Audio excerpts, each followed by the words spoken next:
یہ قرآن بھی پڑھائیں گے، دین بھی پڑھائیں گے، اللہ بھی سکھائیں گے، رسول بھی سکھائیں گے، اور ساتھ ساتھ تمہارے بچے کو مسلمان بھی بنائیں گے۔ اور جدید تعلیمیات جو ہے تم دیتے ہو، عصری تعلیم جس کے لیے بڑی بڑی فیسیں دیتے ہو، وہ بلا فیس کے تم کو دے دیں گے، 200 روپیہ ملے گا، 200 روپیہ کی فیس یا 300، اور جس کا جی چاہے دے اور جس کا جی چاہے نہ دے، یہ بھی سہولت ہے۔ تو دوستو ہم کیوں بھول کر رہے ہیں؟ کیوں مشن میں، کیوں اسکولوں میں لے جا رہے ہیں؟ آپ اس بچے کو کیوں برباد کر رہے ہیں؟ حضرت تھانوی رحمۃ اللہ علیہ کے پاس ایک آدمی آئے اور کہا، اپنے بچے کو لے آئے، کہنے لگے حضرت میرا بچہ نماز نہیں پڑھتا۔ تو حضرت نے کہا بیٹے نماز کیوں نہیں پڑھتے؟ کہنے لگے نماز میں کس کی پڑھوں، مجھے تو اللہ کا یقین ہی نہیں۔ وہ بچہ کہتا مجھے اللہ کے، یہ میرے ابا ہیں، بتلاؤ مجھے اللہ کو سکھایا انہوں نے، اللہ کی محبت میرے دل میں ڈالی انہوں نے، تو بچپن ہی سے مجھ کو جو ہے کالجوں میں، اسکولوں میں اور مشن اسکولوں میں اور جو ہے انگلش اسکولوں میں مجھے بھیج دیا، اور نہ قرآن سکھایا، نہ حدیث سکھائی، نہ اللہ سکھایا، نہ رسول سکھایا، تو میں نماز کس کی پڑھوں؟ وہ والدین بہت مجرم ہیں جن کو اللہ نے اتنی بڑی نعمت دی، بے پھول جیسے بیٹے دیے، اور ان بیٹوں کا گلا گھونٹ دیا انہوں نے، ان بیٹوں کو برباد کر دیا، اپنے باپ ہونے کا حق نہیں ادا کیا۔ وہ بچے حضور کی امت کے پھول تھے، ان کو ان کے اندر توحید کی خوشبو ہونا چاہیے تھے، رسالت کی خوشبو ہونی چاہیے تھی، آخرت کی خوشبو ہونی چاہیے تھی، اور تم نے اس کے اندر انگریزوں کی بدبو بھر دیا اور جو ہے غیروں کی بدبو بھر دیا۔ دوستو ماں باپ اپنی ذمہ داری سے بچ نہیں سکتے ہیں، اس لیے میں کہتا ہوں اور بڑے یقین و وثوق کے ساتھ کہتا ہوں، تم ان بچوں کو ان مکتبوں میں بھیجو۔ مکتب کی شان ہی عجب ہے، مجھے علامہ اقبال کا شعر آتا ہے، یہ مکتب کی کرامت تھی، یہ فیضان نظر تھا یا مکی مکتب کی کرامت تھی، سکھائے کس نے اسماعیل کو آداب فرزندی۔ حضرت اسماعیل جو چھوٹے سے بیٹے ہیں، یا تو ابا کا فیضان نظر تھا یا مکتب کی کرامت تھی۔ جب ابا نے خواب دیکھا کہ میں اپنے اکلوتے حسین و جمیل بیٹے کو، جو اب میرے ساتھ کام کرنے والا ہے، میں اس بیٹے، پانی کی ضرورت نہیں، پانی کی جب پیاس لگی تقریر ہی بند کر دوں۔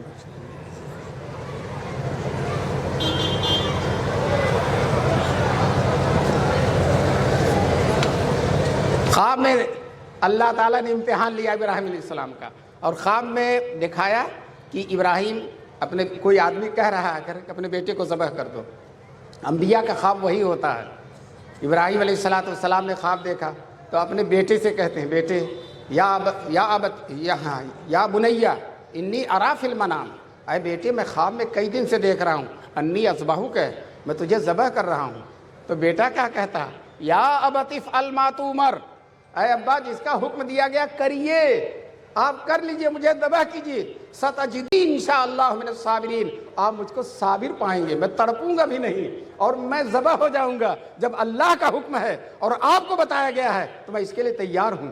چنانچہ لیکن بیٹے نے یہ بھی کہہ دیا، ابا چھری تیز کر لیجئے گا اور اپنی آنکھ پر پٹی باندھ لیجئے گا، اس لیے کہیں میرا چہرہ دیکھ کر آپ کو پیار نہ آ جائے، اور چھری ذبح کرنے میں دیر کرے تو کہیں آپ ذبح کرنا ترک نہ کر دیں، اس لیے چھری تیز کیجیے تاکہ جلدی سے میں ذبح ہو جاؤں، اور آنکھ پر پٹی باندھ لیجیے تاکہ میرا چہرہ نہ دیکھیے۔ چنانچہ فلما اسلما وتلہ للجبین، قرآن کے وجد آفری الفاظ ہیں، فلما اسلما، جب باپ ذبح کرنے کے لیے اور بیٹا ذبح ہونے کے لیے راضی ہو گیا، وتلہ للجبین، اور باپ نے بیٹے کو پیشانی کے بل گرا دیا، تو نادیناہ یا ابراہیم، اللہ تعالیٰ کہتے ہیں ہم نے ابراہیم کو کہا کہ اے ابراہیم تو نے کر گزرا، تو اپنے وعدے کو جو تم سے کہا گیا تم نے پورا کر دیا۔ وَفَدَيْنَاهُ بِذِبْحٍ عَظِيمٍ، اور ہم نے ان کی جگہ پر میں، جبریل آتے ہیں، فوراً آتے ہیں، جبریل اللہ کی طرف سے آنے والے ہیں، چنانچہ چھری چلا دیا گلے پر۔ جب چھری چل رہی ہے بیٹے کا گلا ہے، اور جب چھری نے کاٹنا شروع کر دیا تو میڈھے کا گلا، میڈھے کا گلا ہے۔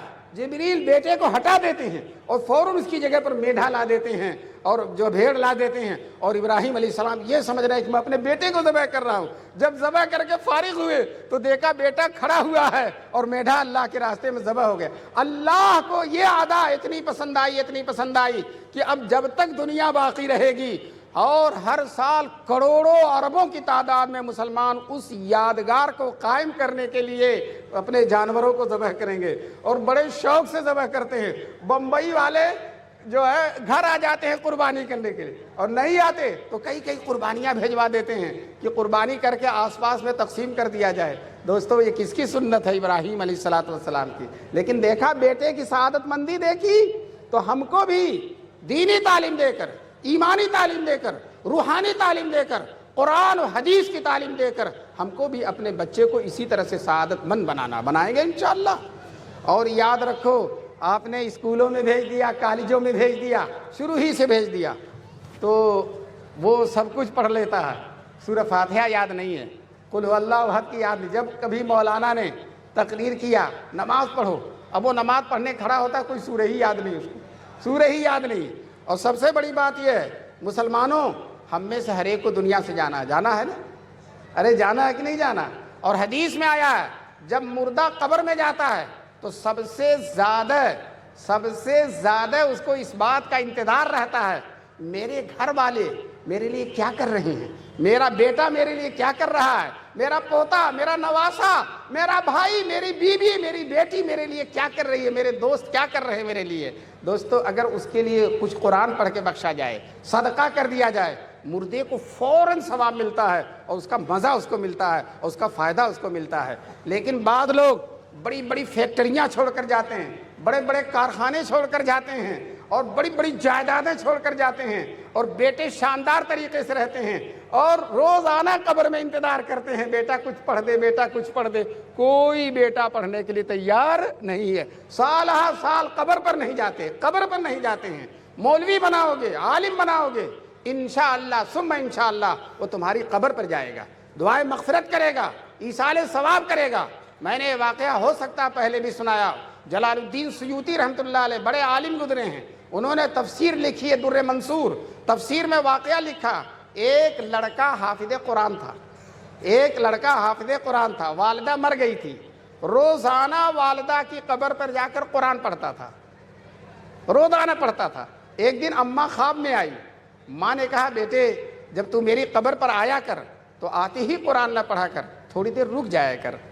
بیٹا کہتا ہے، حافظ عالم بڑے تیز ہوتے ہیں، سینے میں قرآن ہے نا، دماغ بڑا روشن ہو جاتا ہے۔ بیٹا جو ہے کہتا ہے اماں ایسا کیوں، آپ کی قبر پر آؤں تو آتے ہی قرآن نہ پڑھوں، تھوڑی دیر رک جاؤں، ایسا کیوں؟ تو ماں نے کہا بیٹے جب تو میری قبر پر آتا ہے اور آتے ہی قرآن پڑھنا شروع کر دیتا ہے تو تیرے منہ سے لے کر میری قبر تک اتنا نور ہوتا ہے کہ اس نور کی فراوانی میں تیرا چہرہ نہیں دیکھ پاتی۔ دوستو یہ نور کون بھیجے گا؟ یا حافظ بھیجے گا، یا عالم بھیجے گا۔ اس لیے مسلمانوں، عقیدہ آخرت رکھنے والے مسلمانوں، ہمارے پاس تو آخرت کا عقیدہ ہے نا، اور آخرت کا عقیدہ ہمیں رات دن آخرت کی فکر میں لگاتا ہے۔ حدیث میں آیا ہے جو مسلمان دن میں 20 دفعہ موت کو یاد رکھتا ہے اللہ اس کو شہادت کا درجہ 20 دفعہ موت کو یاد رکھتا ہے۔ دوستو جو دن میں 20 دفعہ موت کو یاد رکھے گا وہ سود کھائے گا؟ وہ ہرگز نہیں کھائے گا۔ وہ جھوٹ بولے گا؟ ہرگز نہیں بولے گا۔ وہ حرام کرے گا؟ ہرگز نہیں کرے گا۔ دوسروں کی زمین دبائے گا؟ ہرگز نہیں دبائے گا۔ جو 20 دفعہ موت کو یاد رکھتا ہے۔ دوستو اس لیے ہمیں ہر آن موت کو یاد رکھنا چاہیے۔ عقیدہ آخرت اتنی بڑی دولت ہے۔ آج دیکھو دنیا میں 2 جگہ جنگیں چل رہی ہیں اور ایک شہید ہوتے چلے جا رہے ہیں، لیکن ان کو اپنی شہادت کا کوئی غم ہی نہیں، شہادت کا کوئی غم ہی نہیں ہے، اور وہ کوئی شکوہ ہی نہیں ہے۔ وہ صبر و ضبط کے ساتھ برداشت کر رہے ہیں، خوش و خرم ہیں، چلو اللہ کے راستے میں جام شہادت نوش کر لیا۔ اسی میں ابھی جو جنگ چلی، ایک بچہ، چھوٹا سا بچہ جو قرآن کا حافظ تھا، پیر کاٹنا تھا، پیر پر زخم آ گئے تھے، پیر کو کاٹنا تھا، تو جو ہے سن کرنے کی کوئی دوا نہیں تھی بے ہوش کرنے کی۔ اس نے کہا قرآن دے دو، قرآن پڑھتا رہا اور ڈاکٹر پیر کاٹتا رہا، قرآن پڑھتا رہا اور ڈاکٹر پیر کو کاٹتا رہا۔ قرآن ایک ایسی چیز ہے جو دنیا کی ہر چیز سے بے نیاز کر دیتی ہے، ہر غم سے بے نیاز کر دیتی ہے۔ کہتے ہیں آلام روزگار کو آسان بنا دیا، جو غم ملا اسے غم جانا بنا دیا، محبوب کا غم بنا دیا، اللہ کا غم بنا دیا۔ اور دوستو جب اللہ کی طرف سے غم سمجھا جائے گا تو غم کا برداشت کرنا آسان ہو جاتا ہے۔ اور دوسری طرف موت سے بھاگتے ہیں، موت سے ڈر رہے ہیں، کیوں؟ عقیدہ آخرت نہیں ہے۔ تو عقیدہ آخرت اس لیے کہ مومن سمجھتا میں مر گیا، شہادت سے سرفراز ہو گیا تو انشاءاللہ اللہ کے ہاں جنت اللہ کے ہاں جنت ہے، بڑا درجہ ہے۔ ابھی میں نے بتایا تھا میدان محشر میں شہداء سفارش کریں گے۔ شہداء کیا کریں گے؟ سفارش کریں گے۔ اس لیے جب ہم عقیدہ آخرت رکھتے ہیں تو ان چیزوں کو ترجیح دینا چاہیے جو آخرت میں کام آنے والی ہیں، اور ان چیزوں کو کام آنے والی ہیں۔ اور میں تم سے پوچھنا چاہتا ہوں، بیٹا بہت بڑا انجینئر ہو گیا، سائنسداں ہو گیا، ڈاکٹر ہونا چاہیے، میں اس کی مخالفت نہیں کرتا، ہونا چاہیے، لیکن میں آپ کو بتا دوں جو بچہ مکتب پڑھا ہے اور ان مدرسوں میں پڑھا اور یہاں سے انگریزی سیکھ کر آگے جاتا ہے تو وہ ڈاکٹر بھی بنتا تو اچھا ڈاکٹر ہوتا ہے، وہ انجینئر بھی بنتا تو اچھا انجینئر ہوتا۔ علی گڑھ میں پروفیسران اپنے بیٹے کو حفظ پڑھاتے ہیں، حالانکہ وہ دنیا دار لوگ ہیں، اپنے بیٹے کو حفظ پڑھاتے ہیں، کہتے ہیں حفظ پڑھ لے گا تو انگریزی تعلیم اس کے لیے بہت آسان ہو جائے گی۔ بہت ہے، یہ نیت اچھی نہیں ہے، لیکن میں بتاؤں حفظ ایک ایسی دولت ہے، جب وہ دولت حاصل ہو جاتی ہے تو انشاءاللہ ہر چیز حاصل ہو جائے گی۔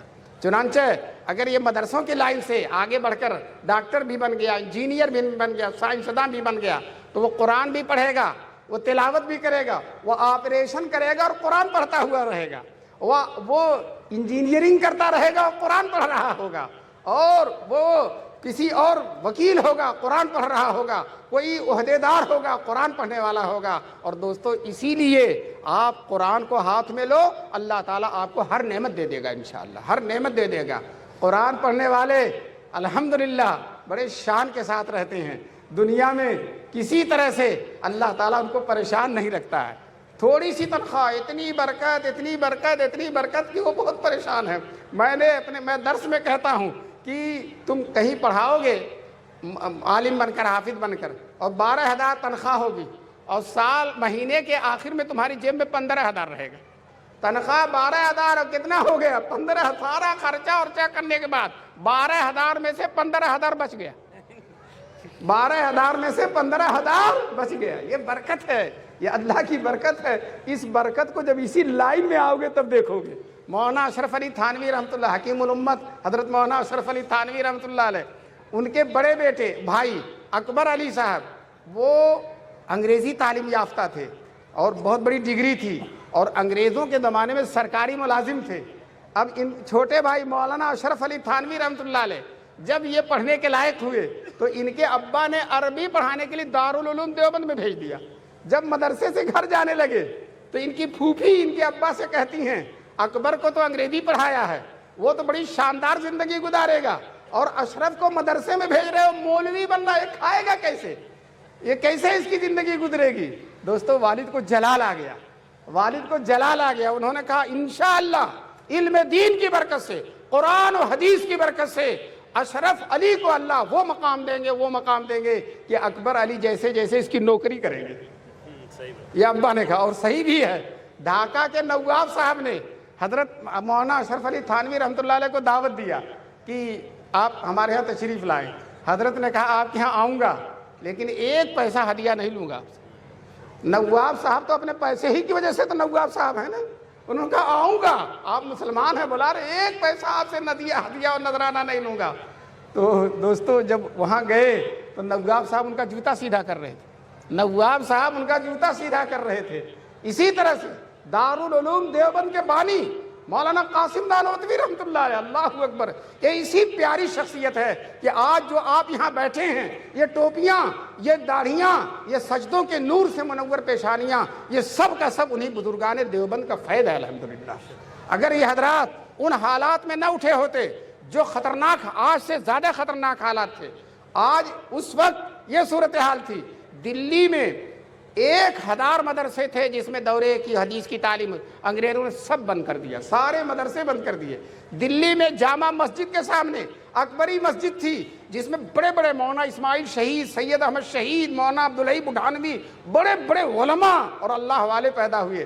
انگریزوں نے اس مسجد کو جڑ سے گرا دیا، جڑ سے اکھاڑ کے، نہ یہ مسجد رہے گی، نہ مسلمان علماء پیدا ہوں گے، نہ اللہ والے پیدا ہوں گے، نہ بزرگان دین پیدا ہوں گے۔ ابھی میٹرو کی کھدائی چل رہی تھی تو اس مسجد کا وضو خانہ مل گیا، اس مسجد کا تہخانہ مل گیا، اس مسجد کا غسل خانہ مل گیا۔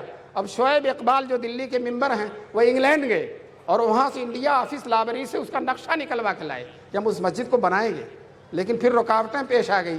بہرحال یہ صورتحال تھی، مسجدیں ختم، مدرسے ختم، اور انگریز وزیر تعلیم نے لارڈ میکالے نے اپنے حکومت کے نشے میں یہ اعلان کر دیا تھا اب ملک میں اسلام نہیں باقی رہے گا، اب ملک میں اسلام باقی، علماء نہیں باقی رہیں گے، حافظ باقی نہیں رہیں گے، اور دیندار باقی نہیں رہیں گے۔ اور اس نے اعلان کر دیا ہم ایسے عوام پیدا کریں گے، ایسی رعایا پیدا کریں گے، انگریزی تعلیم دے کر، انگریزی تہذیب دے کر ایسی رعایا پیدا کریں گے جو صورت و شکل کے اعتبار سے ہندوستانی ہوگی اور ذہن و دماغ کے اعتبار سے انگریز ہوگا۔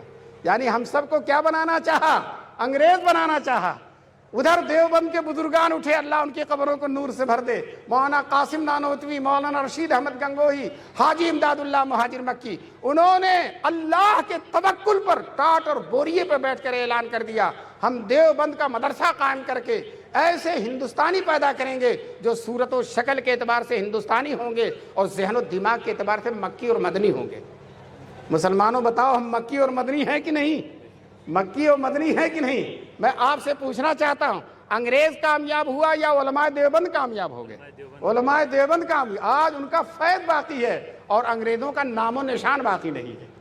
جہاں حکومت کے نشے میں ہر جگہ وہ تھے، آج کہیں آپ کو تلاش کرتے ہوئے کوئی انگریز نہیں ملے گا، دوستو ختم ہو گئے۔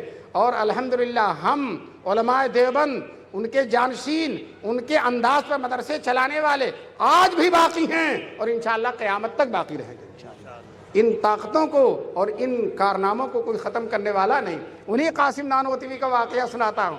رامپور کے نواب رامپور نے حضرت نانوتوی کے ہاں خط لکھا، حضرت آپ ہمارے دربار میں آ جائیں، ہم آپ کو دعوت دیتے ہیں، ایک دفعہ آ جائیں، ہم آپ کا بڑا شوق رکھتے ہیں۔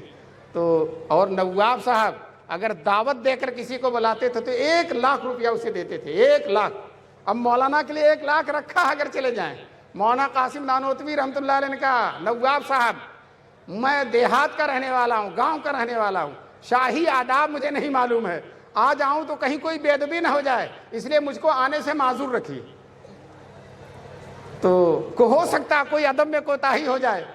تو نواب صاحب نے پھر خط لکھا کہ حضرت ہم آپ کا ادب کریں گے، آپ کو ہمارا ادب نہیں کرنا، ہمیں بہت شوق ہے کہ آپ تشریف لائیں۔ تو حضرت نے پھر لکھا شوق آپ کو ہے اور آؤں میں، شوق آپ کو اور آؤں میں، مجھے آپ کے ہاں آنے کا کوئی شوق نہیں ہے۔ دوستو یہ علماء کی شان ہے، اسی طرح کے علماء سے دین زندہ ہے۔ دوستو چلے جاتے 1,00,000 لے لیتے، کوئی نام بھی نہ لیتا، لیکن دنیا پر لات مار دی، اللہ تبارک تعالیٰ نے دین سے سرفراز فرمایا۔ آج ہر محفل میں، ہر جلسے میں، ہر جگہ ان کا ذکر خیر ہوتا ہے۔ اور دوستو یہ علماء دیوبند وہ لوگ ہیں کہ اگر ان کا ذکر شروع ہو جاتا ہے تو اللہ کی رحمت برسنا شروع ہو جاتی ہے۔ تجربے کار لوگوں نے کہا علماء دیوبند کا ذکر ہوتا اور اللہ کی رحمت برسنا شروع ہو جاتی ہے۔ حضور کی امت میں حضور کی برکت سے بہت سے علماء ایسے گزرے ہیں کہ ان کا نام لو اور رحمت اترنا شروع ہو جاتی ہے۔ چنانچہ امام ابو حنیفہ کے شاگرد عبداللہ ابن مبارک، ان کے بارے میں علماء کا تجربہ کہ جس محفل میں ان کا تذکرہ ہوتا اللہ کی رحمت برسنا شروع ہو جاتی ہے۔ یہی حال علماء دیوبند کا ہے۔ الحمدللہ جب ان کا ذکر خیر آتا ہے اللہ کی رحمتیں برسنا شروع ہو جاتی ہیں۔ اللہ تبارک تعالیٰ اس دیوبند کے فیض کو جو آپ کی اس بستی میں مدرسہ اشرف العلوم کی شکل میں ہے، اللہ تبارک تعالیٰ اس فیض کو قبول فرمائے۔ اور یہ جو 21 حافظ ہوئے ہیں یہ بہت بڑا قوم کا سرمایہ ہیں۔ میں ان کے گھر کے لوگوں کو مبارکبادی دیتا ہوں کہ آپ کے گھر میں اللہ نے اتنی بڑی دولت داخل کر دی ہے کہ اس سے بڑھ کر کوئی دولت نہیں ہو سکتی ہے۔ میرے والد صاحب رحمۃ اللہ علیہ فرماتے تھے حفظ قرآن کے بعد ماں باپ اپنے بیٹے کے حافظ ہونے کی خوشی میں جتنا بھی خرچ کر دیں کم ہے، جتنا بھی خرچ کر دیں کم ہے۔ وہی دارالعلوم دیوبند کے بانی مولانا قاسم نانوتوی، ان کے ایک ہی بیٹے تھے حافظ محمد احمد جو قاری طیب صاحب رحمۃ اللہ علیہ کے والد محترم تھے، ایک ہی بیٹے حافظ محمد۔ ہمارا ایک بیٹا ہوگا دہرادون بھیجیں گے، اور جو ہے وہاں جو اسکول بھیجیں گے، جے پور بھیجیں گے ٹریننگ کے لیے۔ کہاں بھیجیں؟ کوٹا بھیجیں گے ٹریننگ کے لیے، اور جو ہے جب کوٹے کا کوٹا ختم ہو جائے گا تو کہیں اور بھیجیں گے۔ مولانا قاسم نانوتوی کے ایک ہی بیٹے حافظ محمد احمد، مولانا نے ان کو قرآن کا حافظ بنایا۔ جب وہ حافظ ہو گئے تو مولانا باوجود کہ مالدار نہیں تھے بہت بڑی دعوت کی، اور بہت سے علماء کو, دینداروں کو, اللہ والوں کو, مسلمانوں کو بلایا. جب مہمان کھانا کھا رہے تھے اپنے بیٹے کو تنہائی میں بلایا اور کہا احمد میں نے اپنے لیے تمہیں حافظ بنایا, اس کو یاد رکھنا. دوستو وہ حافظ احمد جب تک زندہ رہے روزانہ مغرب کے بعد 2 رکعت نفل میں ایک پارہ قرآن کی تلاوت کر کے اپنے والد کی روح کو ایصال ثواب کرتے رہے. ایک پارہ, جانتے ہیں ایک حرف پر 10 نیکی ملتی ہے. آپ کسی کمپیوٹر سے جڑوا لیجئے گا کہ ایک حرف میں 10 نیکی, تو ایک پارہ میں کتنی نیکی ہے. روزانہ قبر میں والد صاحب کے پاس نیکی جا رہی ہے. تو مسلمانوں, نفع کا یہی سودا ہے کہ اپنے بیٹوں کو ایسا بناؤ جو مرنے کے بعد بھی تمہیں یاد رکھیں, تمہارے لیے دعائیں مغفرت کریں. ہمارے ایک دوست کہتے تھے بچوں کو قرآن پڑھاؤ, اگر قرآن نہیں پڑھاؤ گے تو تمہیں بخشے گا کیا پڑھ کر؟ ABCD بخشے گا؟ ارے اسے سورہ واقعہ سکھاؤ, سورہ رحمان سکھاؤ, سورہ جن سکھاؤ, تاکہ وہ تمہارے لیے دعائیں مغفرت اور تمہارے لیے قرآن پڑھ کر بخشے. اب کچھ نہیں معلوم تو کیا پڑھ کر بخشے گا؟ اس لیے اپنے لڑکوں کو کم سے کم اتنا تو قرآن پڑھا دو کہ مرنے کے بعد تمہارے لیے کچھ کر سکے. اللہ تبارک تعالیٰ اس حقیقت کو ہمیں سمجھنے کی توفیق نصیب فرمائے. مرنا ہر ایک کو ہے, موت کا جام ہر ایک کو پینا ہے. اللہ نے قرآن میں فرمایا کل نفس ذائقۃ الموت, بڑے سے بڑے پیغمبر کو بھی مرنا ہے, اہم سے اہم کام کر رہا اس کو بھی مرنا. بتاؤ اس دنیا میں ہمارے حضور سے بڑھ کر کوئی قیمتی تھا؟ کوئی قیمتی نہیں تھا. اللہ کی مخلوق میں اللہ کے بعد سب سے بڑے ہیں. لیکن بتلاؤ حضور صلی اللہ علیہ وسلم کو بھی دنیا سے اللہ تعالیٰ نے پردہ فرمایا کہ نہیں فرمایا؟ انک میت وانہم میتون. اللہ نے قرآن میں کہا رسول آپ بھی مریں گے اور سارے لوگ مریں گے. دوستو سلیمان علیہ السلام مسجد اقصی بنا رہے تھے. وہی مسجد اقصی آج جس پر حالات ہیں وہ سب آپ جانتے ہیں. مسجد اقصی کو سلیمان علیہ السلام بنوا رہے, جناتوں سے بنوا رہے تھے. یہودی سمجھتے ہیں ہم توڑ دیں گے اس کو, جب جناتوں نے بنایا ہے یہودی اس کو توڑ نہیں سکتے. یہودی توڑ دیے جائیں گے انشاءاللہ اور وہ مسجد باقی رہے گی انشاءاللہ. سلیمان علیہ السلام اس مسجد کو بنوا رہے ہیں, ابھی مسجد بنی نہیں, اور جنات بڑے بڑے پہاڑوں سے پتھر کاٹ کے جنات لا رہے ہیں. جنات کا کیا پوچھنا, لا رہے ہیں, بنا رہے ہیں, کام کر رہے ہیں, لگے ہوئے ہیں. اسی دوران حضرت سلیمان علیہ السلام کی موت کا وقت آ گیا اور ابھی مسجد بنی نہیں ہے.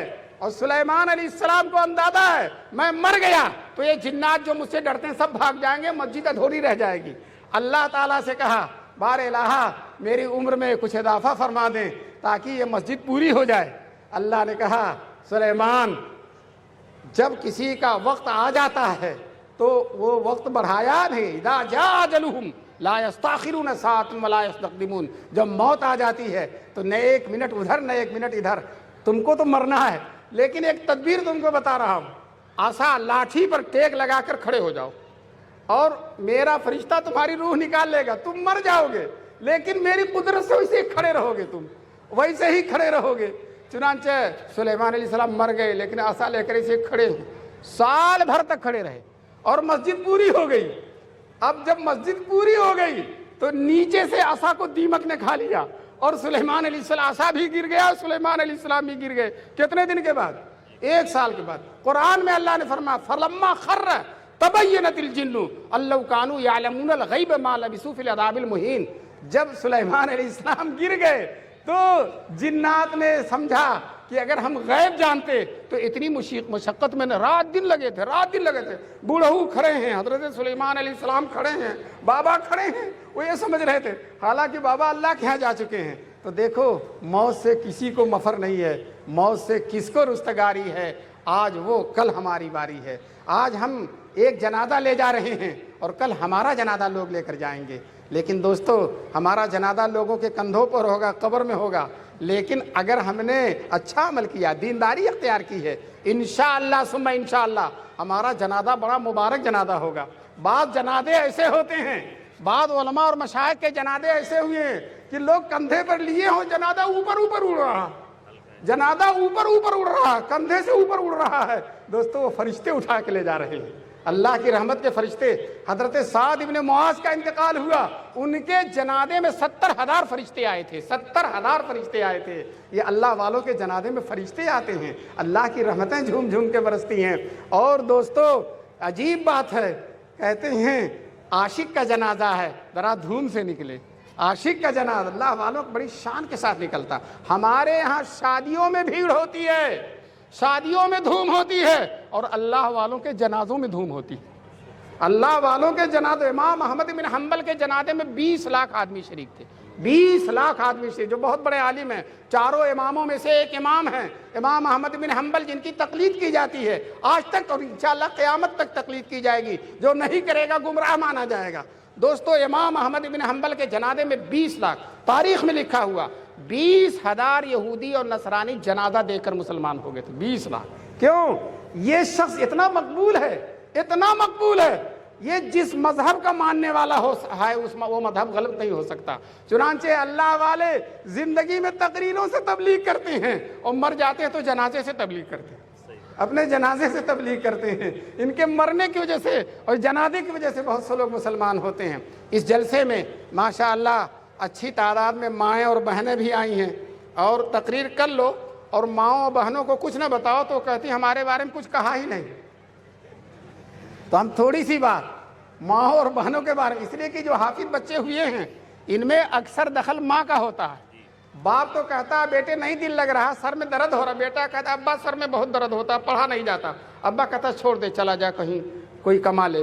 ماں کہتی ہے اگر نہیں پڑھے گا تو جوتیوں سے تیرا گال لال کر دوں گی، تیرا چہرہ جوتیوں سے لال کر دوں گی۔ اب ماں کی سختی کو جیسے وہ بیچا پڑھ لیتا ہے، تو اس کے حافظ بننے میں کس کا دخل ہوتا؟ ماں کا دخل ہوتا۔ اللہ تعالی ہماری ماں اور بہنوں کو اسی طرح سے دیندار رکھے۔